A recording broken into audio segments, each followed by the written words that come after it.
Hello, welcome back again to my channel.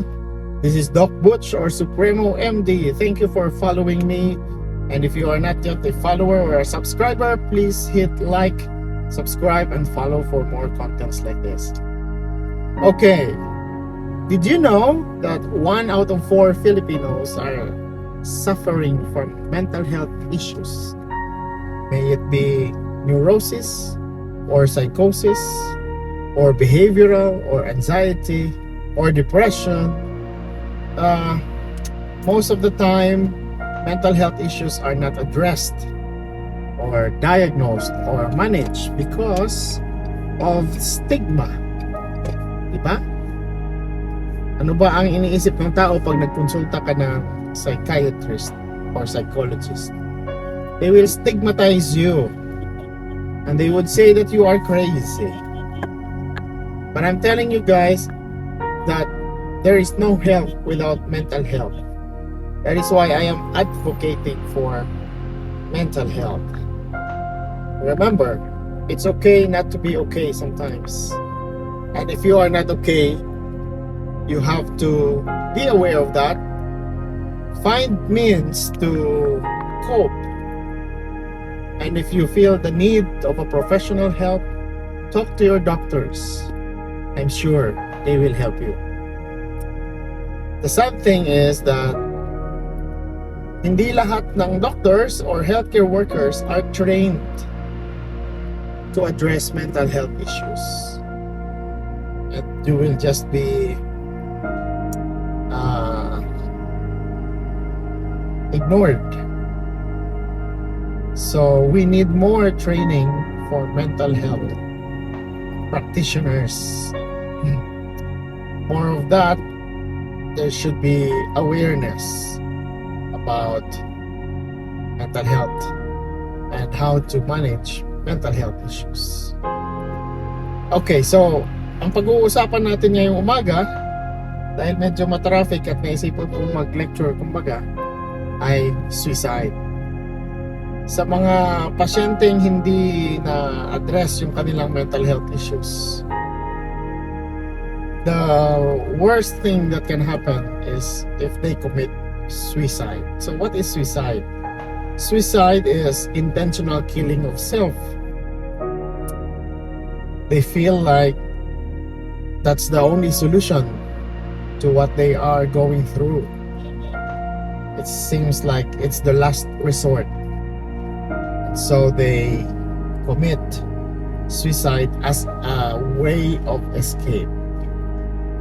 Escape from what? Escape from bullying, escape from the harsh realities of life, escape from their depression.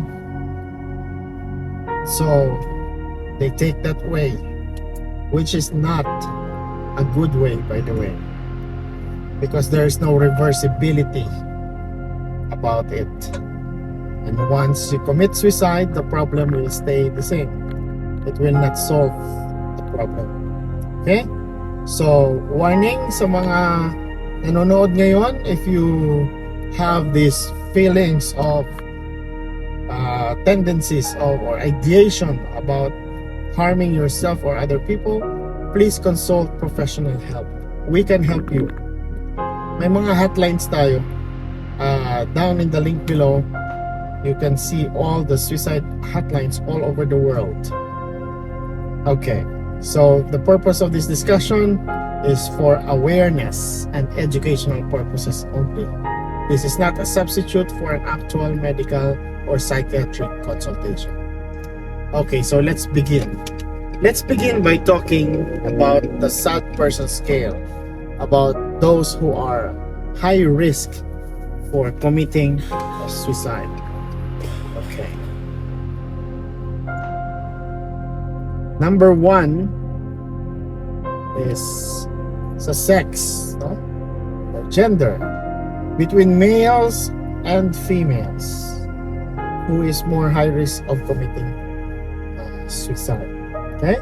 So between the comparison of male and a female, it is the male population that are most likely to succeed in committing suicide. That's based on statistics. Women have suicidal ideation more often than males, but they do not commit it. But the male population, uh, they successfully commit suicide. So if you have a patient and it's a male, then we might consider paying attention more on the possibility of self-harm. Okay. Next, age in sad persons. Okay, the A is age. So for the age, the number one risk of committing suicide are those in the adolescent group. Adolescents are oftentimes the most difficult stage of development to manage because they are torn between being a child and behaving like an adult. It's a transition age in life, especially the generation today. They are this generation who has this false sense of entitlement, and so konting problema lang, they tend to commit suicide, especially those who are victims of bullying in school.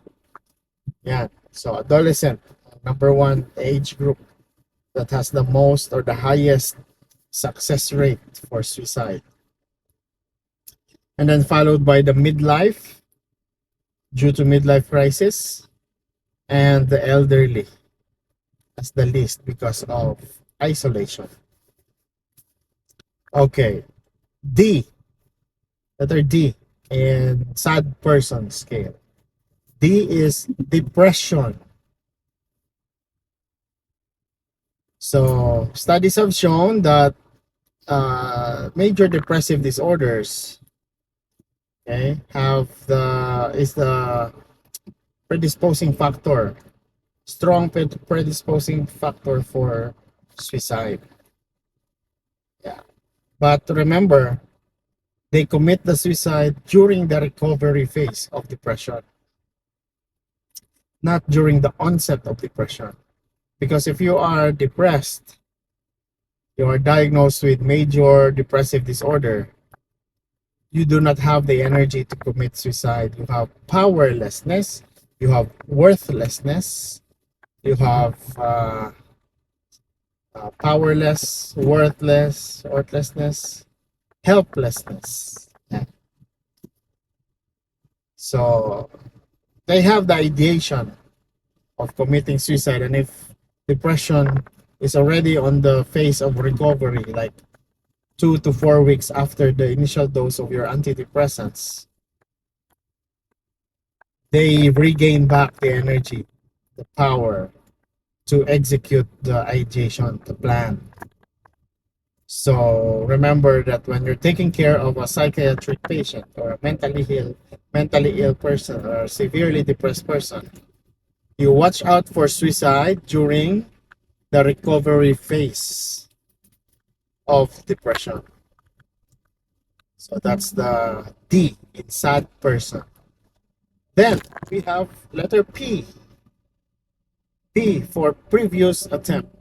Okay.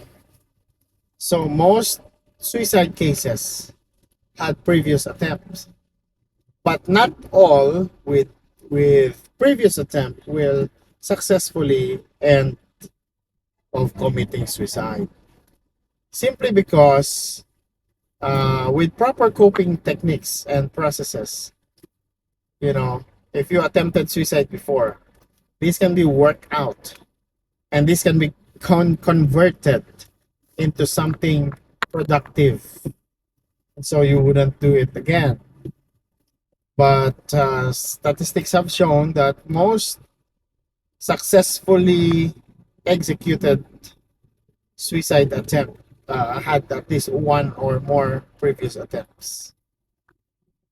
Okay. Letter E. E stands for ethanol or excessive alcoholism. Okay, so chronic alcoholism, these are people